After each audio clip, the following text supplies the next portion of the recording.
8h14, c'est l'interview d'actualité. Il a écouté attentivement le ministre de l'économie tout à l'heure. Son regard sur l'actualité, lui, il le met toujours à hauteur de consommateur. Marie, vous recevez ce matin Jean-Yves Manot, qui est le président de l'association de consommateurs, donc CLCV. Bonjour et bienvenue. Jean-Yves Manot, bonjour. Merci beaucoup d'être avec nous. Alors, CLCV, je rappelle, c'est consommation, logement et cadre de vie.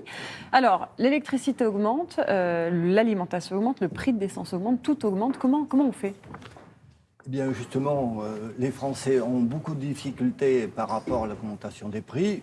34% d'entre eux sautent un repas. De plus en plus de difficultés pour 50% des Français, soyons clairs. Et ça touche évidemment, y compris ceux qui ont une activité professionnelle.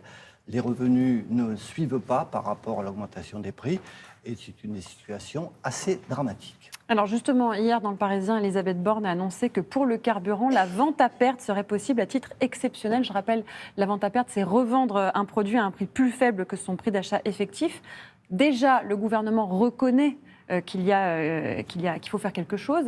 Est-ce que c'est suffisant, selon vous ? Écoutez, je pense que le gouvernement est dans une démarche incantatoire régulière, uniquement sans pouvoir. Regardons ce qui s'est passé la semaine dernière. Mardi matin, Bruno Le Maire convoque les pétroliers et les distributeurs pour dire c'est pas possible, et donc vous allez baisser votre marge et vous allez faire des opérations à prix coûtant. Objectivement, certaines grandes surfaces ont dit non, ou peut-être dans quelques situations. Jeudi matin, découverte de M. Bruno Le Maire, ah oui, les marges de raffinage sont absolument extrêmement importantes. Alors, nous avions dit en tant qu'organisation de consommateurs que la marge de raffinage était habituellement de $50 la tonne, et au mois d'août, c'était 132. Et donc, nous pensions qu'effectivement, il y avait une marge supérieure de la part des pétroliers qui se traduit potentiellement par une augmentation de 10 centimes du litre. Donc, et troisième intervention, alors là, très surprenante, effectivement, on va potentiellement vendre à perte. Je pense qu'il n'y a pas de réponse aujourd'hui. Ce matin, cette annonce un peu surprenante de dire... Et en même temps contradictoire, parce qu'il y a dans la loi aujourd'hui deux éléments qui font que potentiellement les grandes surfaces ne peuvent pas vendre à moins de 10% de marge. Oui. Ça s'appelle le seuil de revente à perte. Et la loi de Crozaille qui est venue, qui sera appliquée à partir du mois de mars 2024, qui limite la possibilité pour les grandes surfaces, les grandes sociétés, de faire des promotions. Donc tout ça est contradictoire. On montre bien que, enfin, ça montre bien que le gouvernement n'a pas de réel pouvoir. N'a pas d'armes. Alors, qui peut faire quelque chose ? C'est le gouvernement, les distributeurs, les industriels ? Comment ça se passe ? Je pense que le gouvernement, les prix sont libres en France. Donc, à partir de là, bien évidemment, à part le prix de l'électricité, etc., on pourra en reparler. Mais je pense que le consommateur, par ses choix, aujourd'hui, par nécessité, se dirige vers les produits de marque ou les produits premier prix. Et donc, il y a une surveillance. Est-ce que M. Bruno Le Maire vous a reparlé des opérations de 5000 produits qui, théoriquement, ne devaient pas augmenter? Il y a 3 mois, il a annoncé en septembre une baisse des prix. 3 mois après, ça s'est transformé avec une possibilité que ça n'augmente pas ou légèrement. On voit bien qu'ils sont perdus, mais je reconnais qu'il y a peu de possibilités. Et objectivement, la seule arme aujourd'hui, malheureusement, c'est la baisse de consommation, c'est une déconsommation massive, y compris sur des produits d'hygiène, d'ailleurs, ce qui était absolument inquiétant.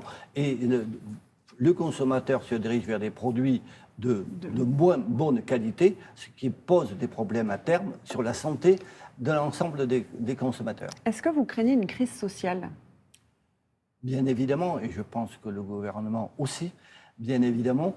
Je pense qu'il y a un sentiment de déclassement, notamment des couches moyennes.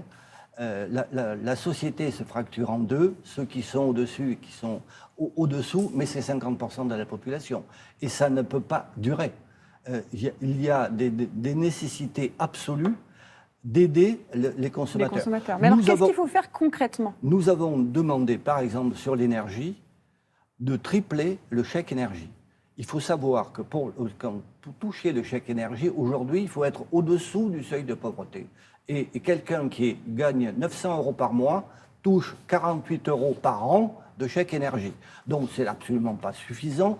Et l'électricité et le gaz, c'est absolument indispensable.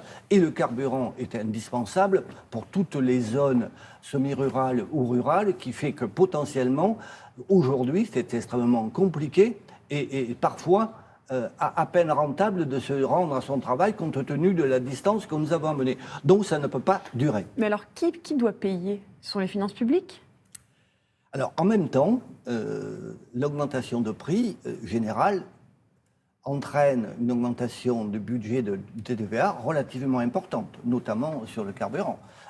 Quand même, au-delà des taxes, il y a quand même une TVA. Donc, je pense que, compte tenu des difficultés budgétaires, etc., et des priorités, je pense que le gouvernement, par nécessité absolue, devra faire des chèques complémentaires.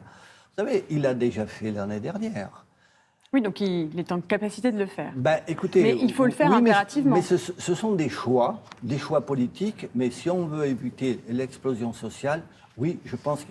Vous savez, le chèque de 1 000 euros, enfin de 100 euros, ou de 1 000 euros, ou, etc., a été attribué à 12 millions de ménages. Oui.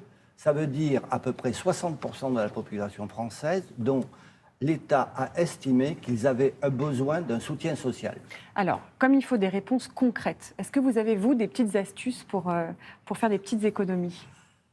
Et je crois qu'il faut comparer, cuisiner, rouler moins vite, etc. Enfin, je pense qu'il y a des attitudes, je dirais, classiques que les Français ont redécouvert potentiellement par nécessité absolue. Merci beaucoup Jean-Yves Manot. Je rappelle que vous êtes le président de l'association de consommateurs CLCV. Merci. Merci à vous. Elle est de